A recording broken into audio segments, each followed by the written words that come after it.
ഒരുപാട് ആഗ്രഹങ്ങളുമായിട്ട്, ഒരുപാട് സ്വപ്നങ്ങളുമായിട്ട് സ്വന്തം നാട് വിട്ട്, കുടുംബം വിട്ട് അന്യദേശത്തേക്ക് ചേക്കേറുന്ന ഒരുപാട് മനുഷ്യരിൽ ഒരാളായിരുന്നു നമ്മുടെ രാം നാരായൺ ഭയ്യ.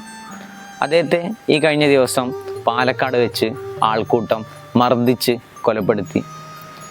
ഉത്തരേന്ത്യകളിൽ നടക്കുന്ന ആൾക്കൂട്ട കൊലപാതകങ്ങൾ ഇന്നൊരു വാർത്തയല്ലാതായിരിക്കുന്നു, ഒരു ന്യൂ നോർമൽ എന്ന രീതിയിലേക്ക് സാധാരണമായിരിക്കുന്നു. ആ ഭീകര വാർത്തകളുടെ തുടർച്ചകളാണ് ഇന്ന് പ്രബുദ്ധ കേരളത്തിൽ നിന്നും നമ്മൾ കേട്ടുകൊണ്ടിരിക്കുന്നത്. സമൂഹത്തിൽ വ്യാപിച്ചിരിക്കുന്ന വെറുപ്പിൻ്റെ ഒരു റിസൾട്ടാണ് ഈ ആൾക്കൂട്ട കൊലപാതകങ്ങൾ. മതത്തിൻ്റെയും ജാതിയുടെയും ദേശത്തിൻ്റെയും പേരിൽ പരസ്പരം വെറുപ്പ് പ്രചരിപ്പിക്കുമ്പോൾ രാഷ്ട്രീയ ലാഭങ്ങൾക്കും സ്വാർത്ഥ താല്പര്യങ്ങൾക്കും വേണ്ടി സോഷ്യൽ മീഡിയകളിലൂടെയും പ്രഭാഷണങ്ങളിലൂടെയും എഴുത്തുകളിലൂടെയും ഒക്കെ സമൂഹത്തിൽ വെറുപ്പ് വ്യാപിപ്പിക്കുമ്പോൾ അതിൻ്റെ പേരിൽ കൊല്ലപ്പെടുന്നത് നിഷ്കളങ്കരായ പാവങ്ങളാണ്. ജോലി തേടി വന്ന കുടുംബത്തിന് അത്താണിയാവേണ്ട സാധാരണക്കാരാണ്. കഴിഞ്ഞ 10 വർഷങ്ങളിലായി ആൾക്കൂട്ട ആക്രമണങ്ങളുടെ തോത് വളരെയധികം വർദ്ധിച്ചിട്ടുണ്ട്.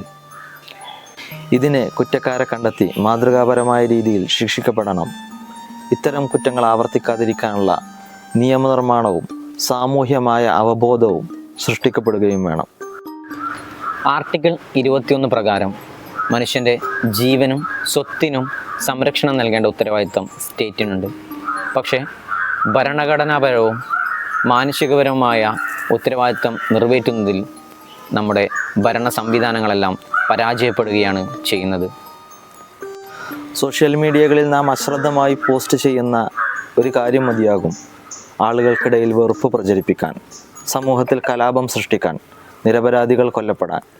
അതുകൊണ്ട് നമ്മൾ ഷെയർ ചെയ്യുന്ന വാർത്തകളിൽ, പങ്കുവെക്കുന്ന ആശയങ്ങളിൽ, വാക്കുകളിൽ, സാമൂഹ്യ ഇടപെടലുകളിൽ വെറുപ്പും വിദ്വേഷവും പകരുന്നവ കലരാതെ സൂക്ഷിക്കുക.